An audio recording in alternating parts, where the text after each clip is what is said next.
inside and out. That's real estate and money. Do you want to reach out to the Vietnamese community in Seattle? Just advertise in LidLine, that is Northwest Vietnamese News, the longest running Vietnamese language newspaper in our region. Go to nvnorthwest.com. On Rainier Avenue Radio.world, look for the Change Your Food, Change Your Life show. I'm Dennis Weaver, your good food guide and host, helping you to feel good and look good, and who wouldn't want some of that? All that and more from the Change Your Food, Change Your Life show on Rainier Avenue Radio.world. Stories, songs, and guests. Begin living the organic good food life, and the rest of your life just may be the best of your life. What was up, baby? To your health. Sediment cleanup of the lower Duwamish River has begun. The U.S. Environmental Protection Agency and the members of the Lower Duwamish Waterway Group, which includes King County, the City of Seattle, and Boeing, have begun sediment cleanup of the Lower Duwamish Waterfall Superfund site. This important environmental project will address sediment pollution and help restore the health of the Duwamish River. Starting on the waterway's upper reach, construction activities extend from the South 102nd Street Bridge down straight to the Duwamish Waterway Park. Over the next 3 years, in-water activities will occur from October to February, ending in February 2027. Visit ldwg.org to learn about the upper reach cleanup and sign up for email updates. You're listening to Rainier Avenue Radio. Check us out on social media. Facebook and Instagram, Rainier Avenue Radio.world, and on Twitter at Rainier Ave Radio. Man, I wish we really had something to talk about this weekend, but I guess we'll just have to wing it, folks. Maybe O can fill us in on his exploits in Chicago last week. Anyway, this is LidLine Sports. You hearing anything in the headset? Yeah. Oh, I'm not hearing nothing.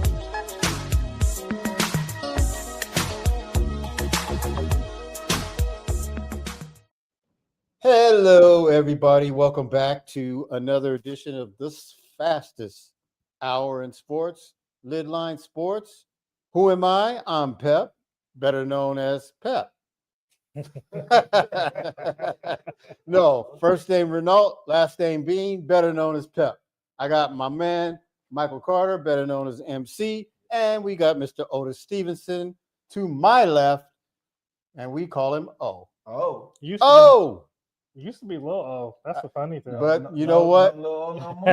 After one show, he took us in the back, slapped us around a little bit. Said, don't call me Lil O no more. Who's Lil O now? I'm from the old block. That's right. I'm the big O block O. Don't you forget it. So he handled us. So you know he earned his respect. Absolutely. To go from little O to O. But you know, I was just kidding. There's so much to talk about in this edition of LidLine Sports, and I have to tell you, this is a big show for us. Because why? It's the 500th. It's the 500th episode. That's right. It's That's nice. Really crazy, man. 500 episodes of LidLine Sports.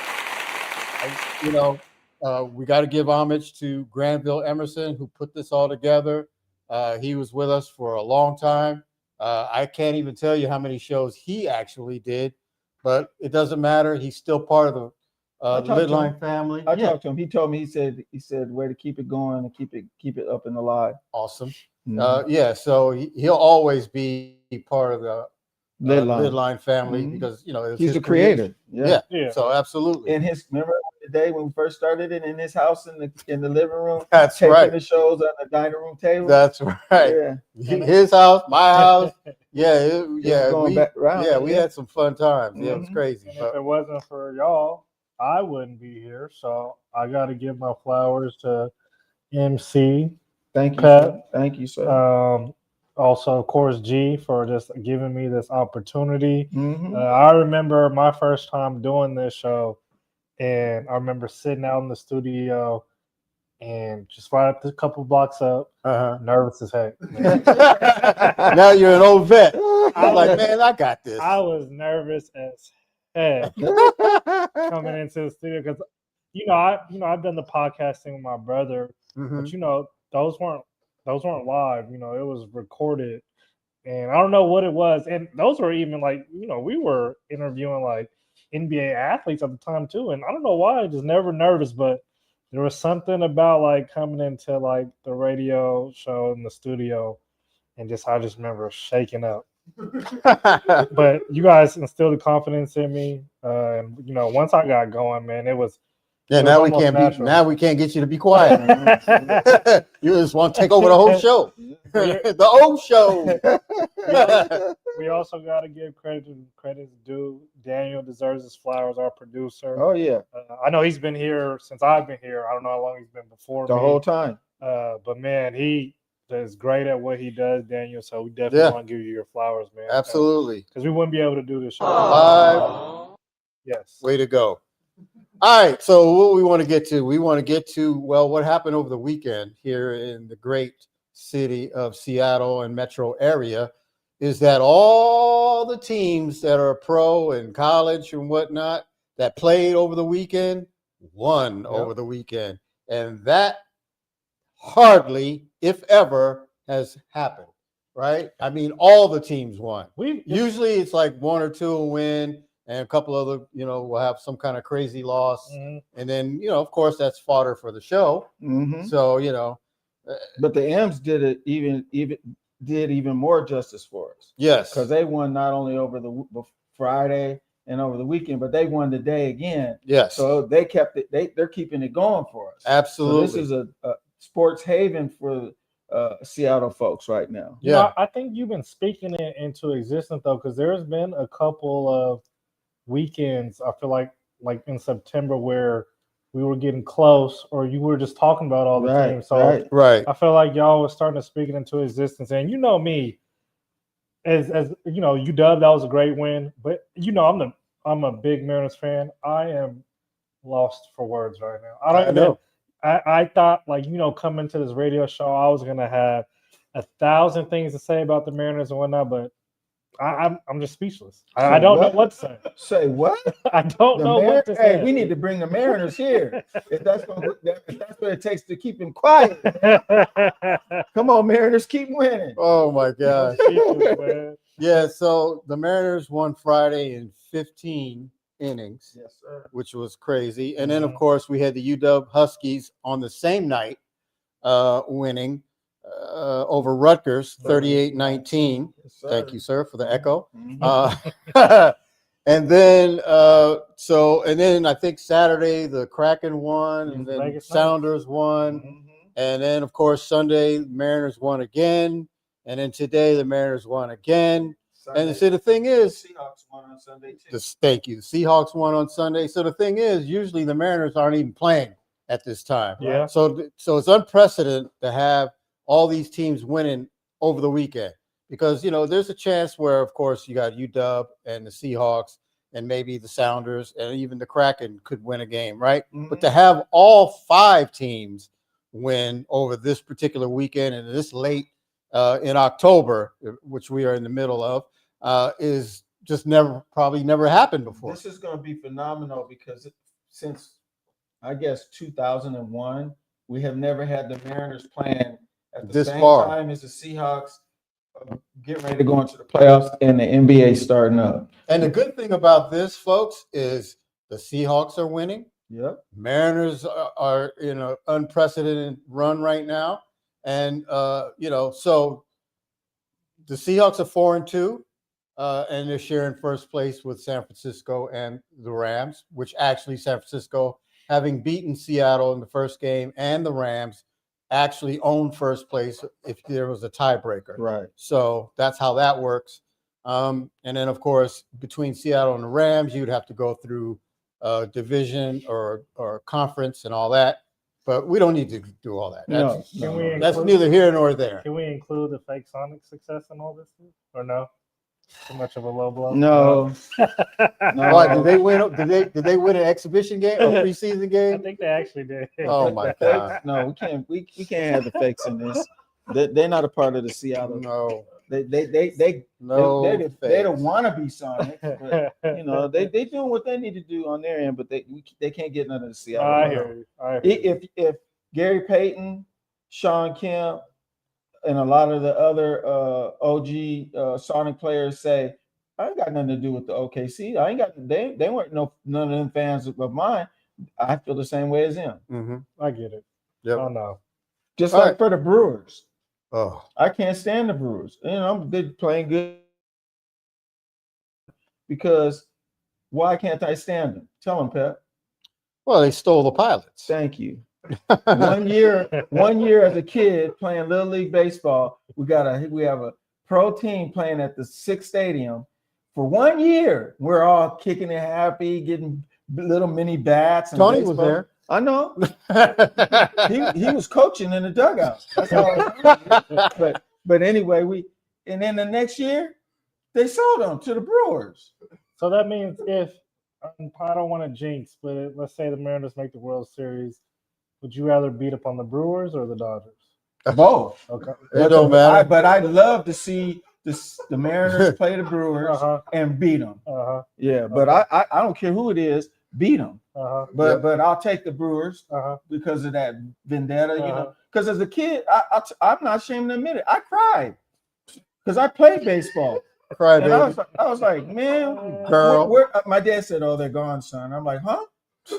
Man, I was pissed. He wasn't by himself because I was boo-hooing too. Really? Heck yeah. Okay. Yeah, that's a crush to us. Man, we were 8, man. 8 years old. Yeah, so. And shortly after that, they tore the 6th stadium down. Yep. Right now, the Dodgers are up on the Brewers 1-0 at the end of 7. So the Brewers got some work to do in the remaining innings of that game. But the Mariners, man, those M's.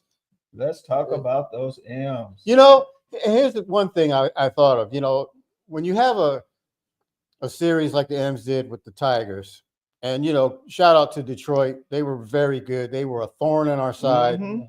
So, you know, shout out to them. And, you know, a lot of times what happens is when a team wins and another team doesn't, the team that wins goes to the next series and gets wasted. And it's like the losing team's like, oh, man, we could have did better than that. But you know what? In this instance, the right team won. Right. Because, you know, the Mariners got through Detroit the way they did and went to Toronto and hung a W on them unexpectedly because everybody had a ready-made excuse for why the Mariners are going to lose game 1. I did. Everybody had it. I had it. Everybody. They had it today for today's. Yeah. Okay. So you heard today's reasoning. Oh, the Mariners came in and stole game 1, and which you can use that terminology because in baseball, when you're playing away and you're the underdog and you win, that is actually a steal. Right. So there's no dig thrown at the Mariners. There's just a terminology in baseball. Absolutely. But when they said today's game, they said, okay, the Mariners they're going to have lag now. They're on their high. They're done with their high. What did the Mariners say? No, we ain't done. I carried that same excuse over the game too. Wait, I did. What? I thought the true Mariner fan. I thought that the hangover was going to come. I also was a little concerned with the pitching because of how many guys have pitched over the last 3 games. And then when I seen it was Logan, he's only on 3 days rest. He pitched game 5. Shaky, but so yes. And I was like, okay. I at least knew though we were going to give up some runs today. Oh yeah. But it happened early, and the bullpen once again. I know we had our negative things to say about them all season. They've been so up and down. They have been lights out all postseason. They have not given up a run yet in the postseason. Wow. So I agree with you to a certain extent. For me, the reason they've been winning, maybe not the 15th inning game because that was pitching. That was a pitching duel battle. But for today's game and the game yesterday, and more so today, when they really needed to win to get that 2-0, they had traffic. And when they got traffic on, they were bringing them in. And that when you do that to teams like Toronto or Detroit or any big teams, it's hard for them to recover because you get such a big lead, and now they're playing catch up, and sometimes playing catch up just don't work. And then that's when the pitching kicks in because now you got that buffer. And then pitchers, when I was listening to Pepe Big Papi and Jeter and A-Rod. A-Rod. yes, and they made me think because I play baseball, so I know the game well, and that's like, oh, this is so true. So when the pitcher is having a bad day, the team feeds off of that and they play kind of down. But when the pitcher's playing on a good, the team rides on that. Yeah. Or when I can see that. Or when for the sure. batters are batting, then the others ride on that wave. And so they're saying it. Okay, most teams don't have the 1-2 punch. Some of them do, but they don't. So I told Pepe this the other day, and he'll test it off the air. I said, we need Julio or Cal to have a good game, because when one of those guys have a real good game, the pitchers don't know what to do because you got one after the other. And it's like, okay, I got to pitch to Cal. Now you got to look for Polanco. Yeah, and now you got to watch out for Polanco. And Naylor got golden today too. And Robles. Yeah. All of them, man. They're doing what they need to do to put that in their mind. Look, it's not just an individual. We all roll. And my analysis going into this series, I know a lot of people were worried because they saw what the Blue Jays did to the Yankees hitting wise. Mm-hmm. But we saw in that series, the Yankees couldn't pitch for nothing. Right. They gave up. I think the Blue Jays averaged 8 runs against them. Yep. Mm-hmm. And the opposite was with us. We had to go against the best pitcher in the MLB, in my opinion, twice. Scuba? Yes. Yeah. When you see that type of pitching, you get some confidence. And they hit him well for who he is. They hit him well. So now you have that confidence going into that next series. It's like, we can hit like this against this guy. Floods is open. And that's what they've been doing in this series. We are seeing the Mariners hit at a really confident level against the Blue Jays. And I think the pitching is being exposed against the Blue Jays. Now, they got Shane Bieber pitching game 3. He gave up 2 runs and only 2 innings against the Yankees. He's only pitched half the season this year. And I think the Mariners did a good job against him. I want to say in the playoffs, or not the playoffs, but 2 years ago, I think, when we played against. I don't remember when, but if I'm the Mariners, I'm stepping on the gas, and we should have all the confidence in the world. They will coming back to Seattle. They'll be rested. The pitchers will be rested. Yes. The team's riding a high right now. When you're riding a high, you just keep riding. And you know what? I like what Julio said today after the game. Did you see what he said? He said, they asked him, he said, so what is it that because you guys haven't seen some of these pictures here, you know some of them, but you haven't seen them. He said, we've been watching film and studying them.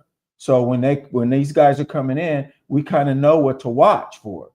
That is a big key thing. They're not just sit back saying, okay, we're just going to roll it. They're studying. And so when they fly back home, trust me, they're going to be watching film on the pitchers that are coming up, and they're going to know, okay, when he starts to dip and dive and do this and that, get ready for it. And I appreciate what the hitters did today. They didn't wait on the pitching today. No. They put the pitchers on their back instead of the other way around. And said, we know you guys 2 days, 3 days rest. We're going to get the job done today. Now, granted, I'll even say, yes, I was a little nervous with Logan Gilbert, but honestly, in the time he had off, yes, it wasn't his best stuff, but I think he did enough. He did a pretty solid job for 3 days rest.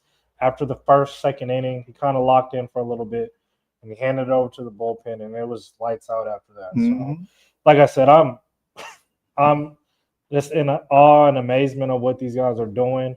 And I know I've said it to you guys with a lot of heart, and as a fan, that I believe that these guys are a World Series caliber team. They're showing it. I've got nothing to say. This is, in my opinion, the best team in baseball out of the 4 teams that are left. Oh, yeah. Well, Toronto did not learn from Detroit's mistake. Detroit's mistake was pulling Skubal when they pulled him. And Derek Jeter said a great thing that I saw, I think it was yesterday. When your pitcher is dealing, why are you pulling him out? Why do you think that's happening so much in today's baseball? Because there's a formula in baseball. Okay, as far as pitching is concerned, pitch count and things like innings, and then of course your pitch count. But the thing about it is, this is the playoffs. So in the playoffs, you got to throw that stuff out the window, and you got to go with the hot hand. Great point. And here's the thing: when the pitcher that's been dealing and frustrating the team the whole time, and he's taken out. Now the team has a different outlook, and they're happy now because look, we don't have to deal with this guy anymore. Mm-hmm. We don't care if you bring in Mariano Rivera. This is a different guy now. Right. So we can adjust and we can figure things out. And that's what the Mariners did. And that's what Detroit did wrong. And Toronto did the exact same thing yesterday when they pulled Gausman. They should not have pulled him out because he was dealing. Mm-hmm. And if you got a guy that's like hot hand and he's dealing, you don't take him out in the playoffs. And you got to remember what, and this is going, you can concur with me. Remember how when we were talking and I told them they need to keep who was pitching again? Who was the pitcher that was pitching for the Mariners? Kirby. And yeah, Kirby. Yeah. And the next batter was Carpenter. And I said, let Kirby go. Let him pitch. And he's been keeping Carpenter in the field. No home runs. He's been keeping him in the field. Let him pitch. If we lose him, we lose him. But let him keep going. They pulled him out, and what happened? The guy Spear came in and cracked, and they almost lost that game because they did that. And so that is you're exactly right. When you got a guy going hot, let him go hot until you figure, okay, enough is enough. So, now I got to pull him out. So do you guys think that baseball, especially when it comes to pitching, is becoming a little too well? I think the whole baseball itself is very analytical. I mean, it's extremely analytical. I mean, it's just look. If you had a book on baseball, and you're not a mathematician, right? If you're not going to MIT or Harvard or whatever, right, you're gonna go crazy. But there's more to it than that, and I can tell you what it is. Pitchers, their elbows and their shoulders, they need rest because that's a lot of work. Absolutely. But back then, in eras before, they throw 100 pitches easy. Especially, my thing is in the regular season, I get it a little bit. The playoffs are just like you said. Your horses are supposed to, as long as they're doing their job, they should be going 90 to 100 plus pitches. But back then, it's true what you're saying. But back then, they weren't throwing as fast and hard. They were throwing good pitches, and they went. There's certain pitchers that did have longevity, but they still had a pitch count back then. They still had to watch them and monitor them because they didn't want to lose them. And now coaches or managers, except for Bob Gibson, because ain't no manager telling him to come out. When we have Randy Johnson, they watched his pitch count. He was throwing so strong and hard. They had to keep, because they didn't want to lose him. And the point I'm trying to make is that you don't want to. It's almost like a load management in the MLB. Mm-hmm. So that's kind of what they're doing with these pitchers. Mm-hmm.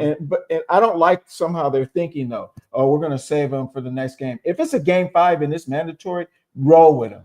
There might not be a next game. Why would you pull Scooble out in a game 5? Why? That don't make it. That made no sense to me. They said that he had acknowledged that he was tired. I don't know if he might have been sore or not. He probably could remember. Pitched 115 his first game, 90 plus second game. Mm-hmm. So then come around off 3 days rest. So maybe so. But if he didn't say he was tired, then no. Bro, they don't want to have that Tommy John surgery. So they'll tell you. If a pitcher's telling you he's tired, usually he is. He's sore. Well, then you got that's a different situation. Like Woo. He's saying he's feeling good, but they're watching him. They're not going to put him out there because they want to. But I'm saying that goes for all pitchers. When they look, they'll look at him. They'll get him in the dugout, and I've been in the dugout, and they'll talk to him. And good pitchers like that, they're like, no, I'm okay. And the coaches will be like, no, the manager will be like, no, pull him. I think what I don't like when it comes to analytics, because some of it does have to do with pitch count and tiredness, but I've seen a lot of just situationals, like with Kirby. It was Carpenter's coming up. He's 5 for 12 against him or whatever. And all home runs. Take him out. Mm-hmm. A lot of it's lefty on righty and righty on lefty. Right. I hate that. Right. And like I said, I get it, but in the playoffs, let your hog be the hog. Yeah. He is your ace, your number 1, 2. He is. Even if he's not the ace, he's your ace for that day. That's what I'm saying. Yes. Yeah. And so I do think in today's era, starters aren't getting enough rope as what we're used to seeing back in the old days. So yes, pitch count is one thing, but the over analytics with the situationals, who's coming? I don't really understand that when it comes to your hogs. Like I said, with Kirby's, Castillo, Gilbert, or with this instance, Scubal, Mm-hmm. you gotta let your hog be the hog, and you live and die with that. Yep. But the Mariners are proving all the naysayers and all the talkers wrong, because usually this is how it goes. Even Big Papi said it today.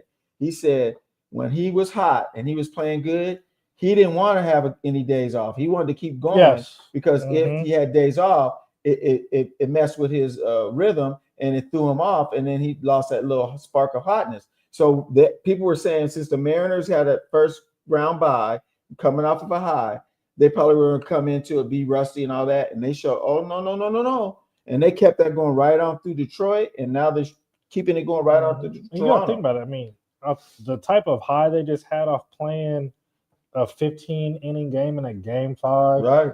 Like, you would have probably thought that they was out somewhere with Bobby Brown. They was on that type of high. Yeah. Right. Yeah, exactly. No, I thought, some kind of high. I caught up. Some kind of high. That's a good one. Man. If I was about to say, they might have to make the whole Mariners team pee in the cup. What's going on with these guys? They on something. Yeah. They're on that Bobby Brown kick. Yeah, that's a good one, though. Yeah. So winning Sunday, the Mariners were on house money today, and they played like it. Mm-hmm. Yep. And they came out and said, hey, they got nothing to lose, because even if they lost today, still 1-1, which is your goal. Right. Any road team always has the goal of getting that, one. Split on the road. Mm-hmm. 3 games in Seattle. Yep. All they got to do is take 2 out of the 3, and it's a wrap. Yep. And so it's like they might not even make it back to Toronto. Oh, well, hopefully they don't. Yeah, that's the plan. That's the plan. The plan is not to get your passport out for Toronto. That's right, for sure. Because if we're going back to Toronto, that means we're down 2-3. And we Yeah, just gave up 3 in a row. Yeah, something. Yeah, yeah, exactly. You don't want to do that for sure. Because that means the momentum could really swing. It could, And look, we know that Toronto is formidable, and they play well here in Seattle. Right. And they have a strong fan base from Toronto and Vancouver. People from Vancouver come down big time and root for the Blue Jays. So it'll be packed.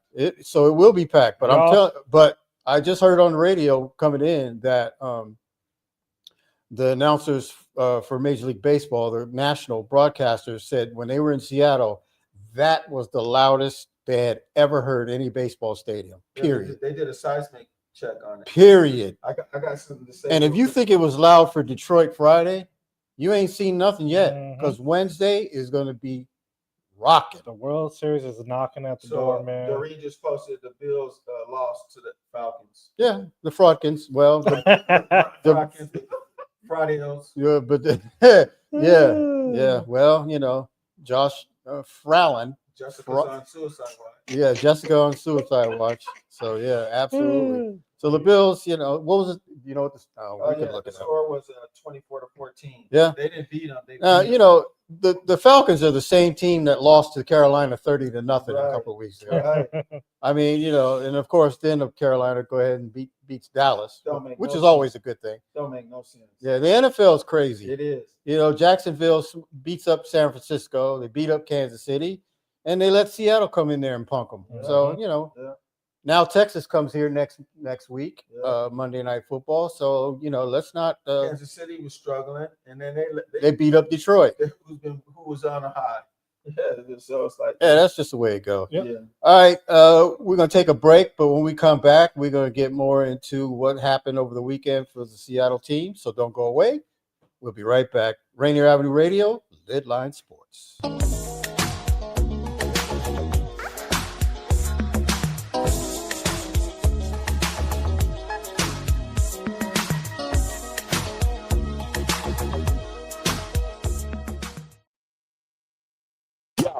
Rainier Avenue Radio.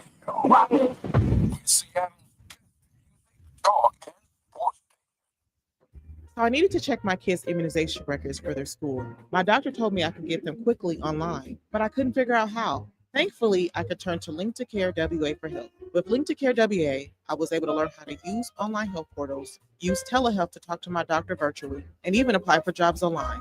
I called their free hotline and got help from a real person. Call Link to Care WA at 866-757-1832 or visit linktocarewa.org. Women Empowerment Talk Radio, your community connection to business success. Tune in weekly to RainierAvenueRadio.world. Listen and learn from local and national guest speakers, providing resources and knowledge for the everyday business owner. Women Empowerment Talk Radio, weekly on RainierAvenueRadio.world. Greetings. This is your host, DJ Neftali, Rainier Avenue Radio.world, the best DJ in the Seattle area. You can catch me every Monday at 8 p.m. on YouTube. Like I said, this is DJ Neftali, the best reggae in Seattle, Washington, the best radio station, Rainier Avenue Radio.world. Come on, right?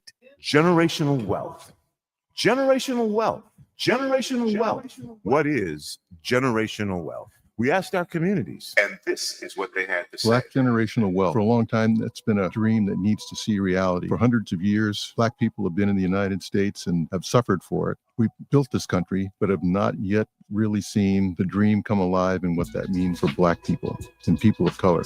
This is going to take some time and some work and a lot of sacrifice. But people of color have always done that, and so it won't be any different. You don't need to do it alone, and you don't need to do it alone, because this is a community work project. It's going to take some rigor. It'll take a change in mindset for individuals and the community and the nation at large. This won't be simple, but that's okay. Nothing that's good or worthwhile is ever really simple. This campaign to create awareness to generational wealth is brought to you by the Department of Neighborhood's Generational Wealth Initiative, the Washington Housing Finance Commission, and Rainier Avenue Radio.world. Rainier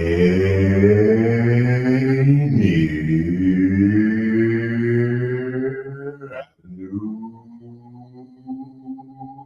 Radio.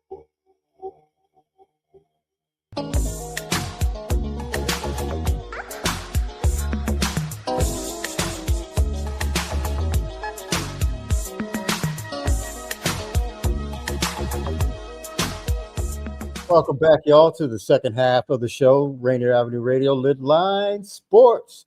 Tomorrow, Seattle City Council debate for Position 8 is at 6 p.m. Thursday, high school football game of the week. Number 1 O'Day at Ballard at 7 p.m. Okay, O'Day. Next Tuesday, the 21st, King County Executive Debate will be on here at 5 p.m. That's right. Thank you. So we're live on Facebook, YouTube, Twitch, Instagram. We ain't done that in a minute. I know, right? Good job. We used to be on that. I know. MC. Good job, MC. Hey, I want to say thank you to everyone who's wished us a great 500 show. Appreciate that. Juan Cotto, Bill Walker Jr. Who else is out there? Your eyes are Your good. girl, Doreen. Oh, yeah. Of course. Rhonda's in Dubai right now. Thank you. She would be listening. Yes. Oh, she's in Dubai. That's right. Yeah. Is she gonna get on top of the Burj Khalifa? What's that? Oh my God. Oh my God. It must be the big building or something. Yes. Oh, okay. It's the tallest building in the world. Right. I'm sure It won't be after 2029 when the Jeddah Tower Okay, will she be. got some homework to do, man. Yes, You don't know please. that. Oh my God. You gotta get you young. Oh man, young buck. if Young, he man. not heard that, I she know. gonna What are you, get on 12, me. 13, something like that. If he not heard that, she gonna get on me too. 'Cause Yeah. she's smart as heck. I know she gonna He get stand. on me.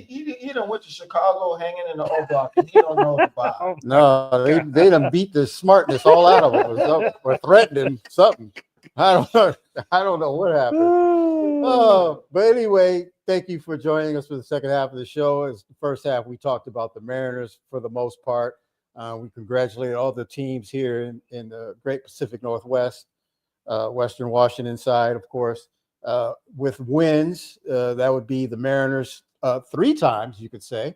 And then, of course, the Sounders, the Kraken, the Huskies, and the Seattle Seahawks. Won a big game down in Jacksonville. Yes, sir. On Sunday. They played a very, very intelligent game. Mm-hmm. I liked most of the facets of the game. The running game stunk. Yeah. But guess what? Jacksonville running game stunk too. So that helped us. They have a really good running game. They do. Travis Etienne Jr. is a great running back, and we stuffed him. That shows you how good the defensive line is. Well, DeMarcus Lawrence was back. Yep. And then Byron Murphy and DeMarcus Lawrence and Big Cat Leonard Williams really showed how formidable that front line is. You know what shocked me out of all that though? Mm-hmm. Seahawks had 3 of their main secondary players out. Yep. That were starters, and the guys that came in not shut them down, but locked down the receiving. And I text you and I said, well, I hope next game the starters are out again. I mean, Trevor Lawrence barely had any time to make it. Well, he got sacked every time. Yeah, he had pressure. Yeah, but still, though, that also means that they were locking down the receivers because he couldn't throw it. He couldn't find it. Yeah, he couldn't find nobody because there was a couple times he was scrambling to look, and you could see the frustration in his eyes. He was like, dang, he had to throw it away or take the sack. That was so good to see how that defensive line was just dominating the game. And I counted them out. I'll eat crow because I went against them. I thought they were going to lose. I was talking all week. Oh, Jacksonville's riding the highs. Seahawks got to travel. Well, they were 4-1 and just beat Kansas City and San Francisco. Why wouldn't they be riding high? Right. Absolutely. Thank you for that. Yeah, that's true. Absolutely. But I mean, and the way they were playing at such a high level, I was like, oh, they're riding high. And usually when the team's riding high like that and you got to travel to them, it's not like Jacksonville's close to Seattle. Seattle had to fly way over there and prepare. Only Miami would be farther. Exactly. That's probably and like Tampa. a 6-hour flight. Yeah. Yeah, straight if up. they would have played Miami, it'd have been over. Miami would have lost. So I tell you, come on, man. That's my team too. I'm like, I know. But yeah, so it was great to see the performance that Seattle put out on the road. They've been playing just lights out on the road. I mean, since McDonald's got here, he's what 10-1 or 11-1, something crazy like that. This season, what do you think the key was to them winning though? What was the key factor? The defense. Yeah, and the fact. Well. Okay, go ahead. Yeah, the fact of the matter is Jacksonville couldn't get anything going. Right. So if they don't get anything, if the team you're playing against can't get anything going, what does that mean? That means you're off the field. Your defense can rest and be fresh. Let me make a point though. Remember when you texted me, you said, man, I'm just tired of these slow starts. Yeah, absolutely. But all it took was Darnold and Jackson Smith to get to figure it out. And then you text me and said, and I didn't realize this. I said, and I looked at the stats because like, this guy's just throwing stuff out there. But Jackson Smith and Darnold are number 2 to oh my God, quarterback wide receiver duo. Yeah, they're ranked number 2 because and that's Stafford and Puka Nacua. Yes, and it's like, and Puka only had 2 catches for 28 yards, so right. JSN might be number 1 now. Right. But I'm going to tell you right now, Jackson Smith and Jigba is playing at a level where he is the best wide receiver in the NFL. Him and Puka Nacua, 1, 2, and I don't care who you're going to put 1 or 2. That's how high a level that they are right now. Now, we all know that Justin Jefferson, Jamar Chase, blah blah blah. Malik Neighbors, he's out now, so he's not even in the equation right now.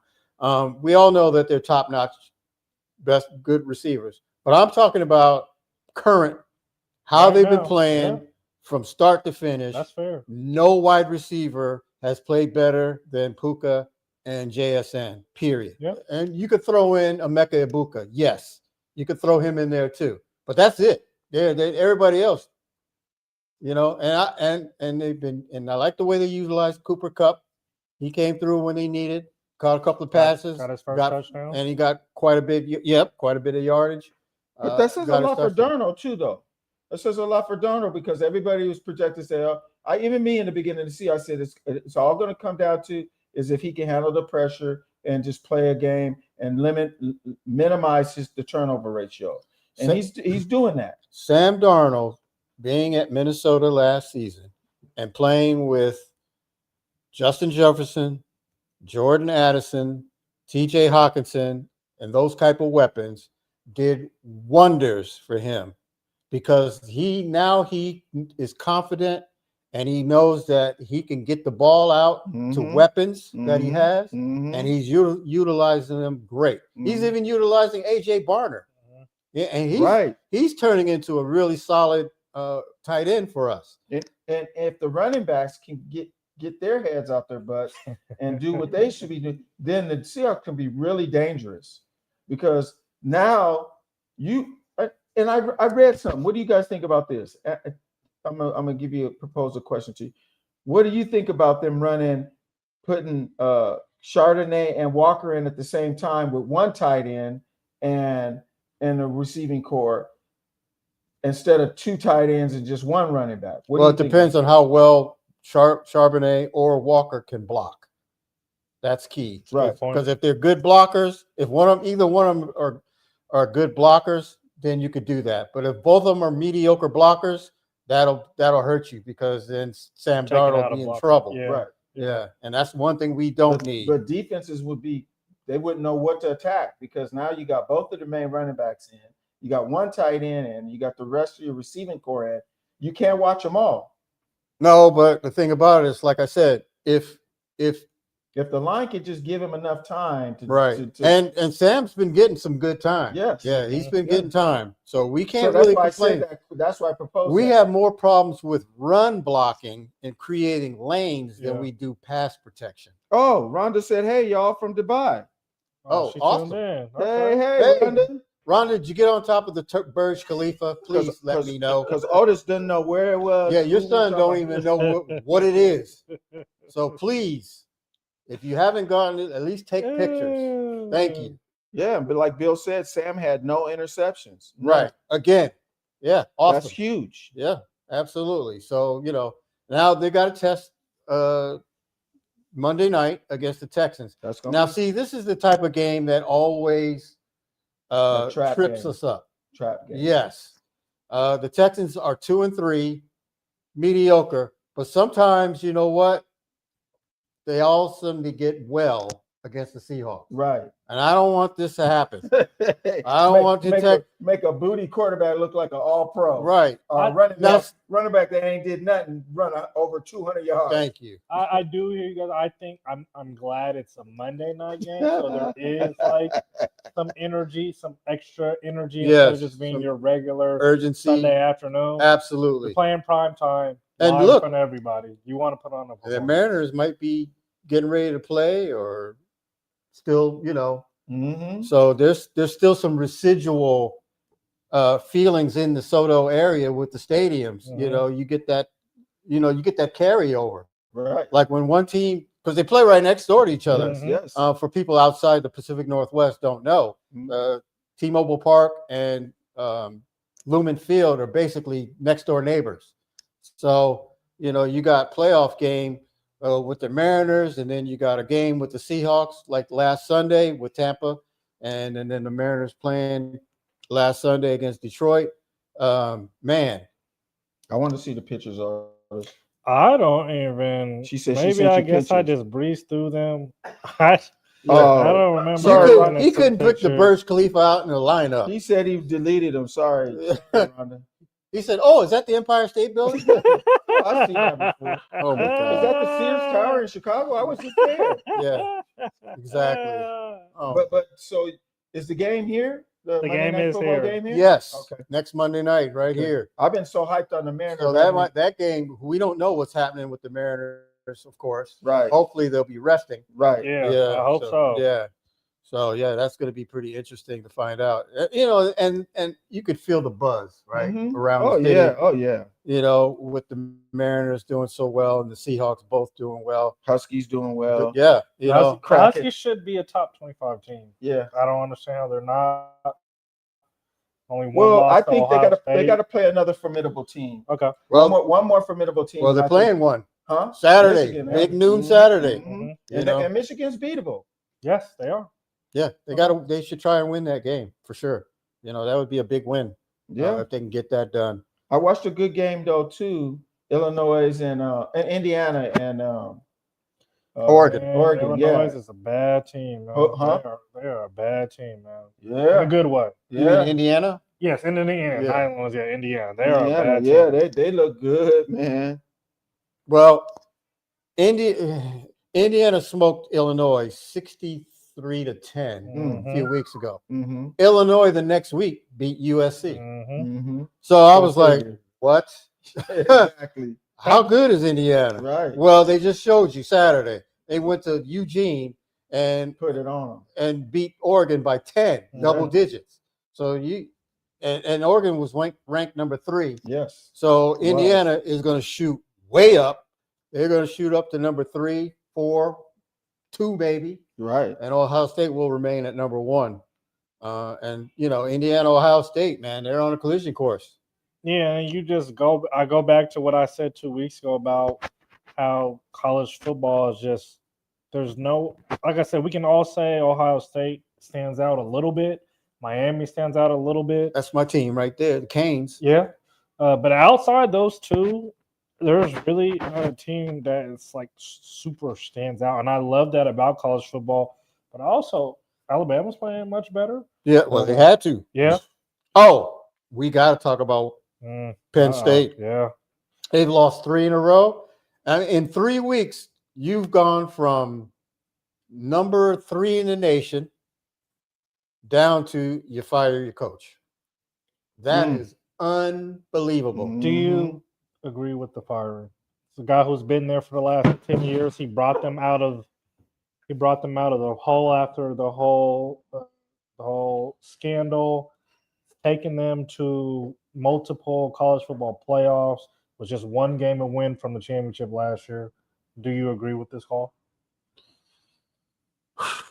Well, personally, no. But maybe they felt they had to, because they felt that they're going nowhere but down. And sometimes a big move like this, a surprising move, wake it up, a panic move, if you will, could wake them up. And if it takes that to wake you up, so be it. Well, because they had to do it before it gets too late, right? But we're still in the middle of October, right? So they figured, well, it's either now or never. Thank you. So I agree with you to an extent that I don't agree with it. I don't like it. But I do think that there was a panic and they wanted to they clearly, the upper echelon and everybody surrounded who made the decision still felt like there was a season to salvage this season. But man, like I said, there could be some underlying off the field stuff that we don't know about. There's definitely, in my opinion, usually is. Somebody also, maybe in the next week or 2 or 3, whatever, we'll find some news of why he was let go. And those problems were probably with some people who have some deep pockets and a lot of say-so on what's going on. And the problems could have been happening as far back as last year or so. And it's just maybe there was a surprise that they were as good as they were to start. And then finally they're getting back down to where, yes, thank you. That's great. I will say, man, those are some bad losses. Now, UCLA has looked much better over these last couple of weeks, but to lose to Northwestern, those are bottom. What was the score in that? You know? I think they lost by a couple of points, something like that, but they were losing the whole game. Who? It wasn't what game? Northwestern, Penn State. Oh, yeah. It wasn't like it was like this was a game where you lost it at the end or something. They were losing the whole game. Oh, all right. So those are just, you're talking about bottom of barrel losses. Then you know what? Maybe the players quit on the coach. Yeah. And if you quit on the coach, that's a good point. You're done. That's a good point. And it don't matter what part of the season that happens. If that happens, it's a wrap. Yeah, for sure. 22-21. Yep. Yeah. And they said, nope, we can't deal with this. This is Penn State. We're not there. And that's another thing we're talking about when you think of Penn State athletics, football first, football second, and the tradition that comes behind Penn State football, I just think the bar is super high. Oh yeah, just like Alabama. Exactly. Boyer, what's his name? He was on that track too. He was on that track. And he still is. If they lose one more game, that could hurt him for the playoff rankings. And boy, that, like you said, Penn State, and Alabama, teams like that. Well, Alabama to get even considered that they have to blow everybody out. Right. I mean, they have to blow everybody out. One more loss, and he done went from the frying pan to the skillet. So you're saying if they don't make the playoffs, he's on the hot seat? No, if they don't make the playoffs, he might be gone. Okay. He might be gone because they don't play down there. They like Texas teams. They don't play in those because that's all they have is football, basically. I mean, they have other things, but they ride high on that football. No, just like you said it right because when when you're in Alabama, what pro team do you have? Yeah. Okay. And back in the day when we were young, just like Indiana, right? What did they ride on? Basketball. Indiana Hoosiers. They rode on that Indiana Hoosiers they had a criteria. And if you don't make that criteria, it's not just the fans that get you on the hot seat. It's them deep pocket alumni. Yeah. They be like, oh. And then of course, you have alpha coaches like Bob Knight. Right. He ain't going nowhere. No, right. You know. Yeah, we had coaches back in the day that no matter what they did. Yeah, like Ray Meyer. Well, just like what Nick said. Yeah. Oh, I have a bad season. That's okay. They go on but their that's own- my bad yeah, season. they go on I'll their be own here terms. next year to fix that. Yeah. Jim Valvano. Yeah, all them they alpha got- coaches. Yeah, they're not going anywhere. No, they get John Wood. Yeah. He's going in. Please. Shaka. He could play anywhere, coach anywhere he wants, and they give him a long leash. But Kalen DeBoer doesn't have that leash. No, not now. No. Yeah, because you're talking college football, Lou Holtz. Yeah. Where's you he didn't going? you didn't make the playoffs You're not last firing year, him. and they don't make it this year. It's a wrap, bro. They ain't going for 3 years in a row. No, we going in a new direction without you. Yeah, because they got too many. They got too many. They get too many 5-star recruits. Right. Mm-hmm. And they don't want to lose that. They don't want to lose them. That's right. And they don't want to lose that money. Heck no. That's number one. Oh, you nailed that. That's number one. Absolutely. Well, I know one thing. James Franklin won't complain too much. $50 million buyout. Right. So, I mean, yeah. And then somebody I saw on Facebook, somebody posted, but I feel bad for his coaches and their families and stuff. I said, well, let's hope that Franklin kicks out some. Right. If he's getting $50 million, right. Whatever the buyout is, I'm hoping that he kicks some to his assistants Players. that helped him. Coaches, and families and stuff like that. It's like, come on, man. It's not like take the money and run. But I don't see them buying him out for $50 million. They That's his did. buyout. Oh, That's his buyout. I know, but I don't see who's going to buy him out. No, Penn State. As long as he I thought doesn't- you were talking about because they're Oh, saying DeBoer. No. They're talking about the Huskies coach. Jed Fish. Yeah, because they put that in his contract, and since Penn State's coach is gone now, they're saying they think he go to Penn State, but he's got Jed Fish in his contract a $50 million buyout. And UW ain't paying that. I'll tell you that. No, that's what I meant. Yeah. But you guys are talking about Penn State's coach. Yeah, he got that. He got that money. Yeah, exactly. He ran to the bank. Didn't you pass. saw that? You Didn't saw pass that? go. Yeah. Well, we do got some NBA starting next week. Okay, give the WNBA shout out real quick, Pat. Oh, yeah. Las Vegas Congratulations to the Las Vegas Aces for sweeping the Phoenix Mercury 4-0. Mm-hmm. That first game was fire. I watched that, Mm-hmm. and I thought Phoenix had a shot, but after that, they just lost it. The wind got taken out of the sails, and they just collapsed. They lose somebody too? The Mercury, didn't they lose somebody for the last game? Well, I know Sammy Whitcomb went down, but she came back. Okay. But no, so. Well, I mean, we talked about this. I mean, we said that when they played the Storm in the tough series they had, and then going to have to play who they played in the second round and had another tough series against. Was it the Fever?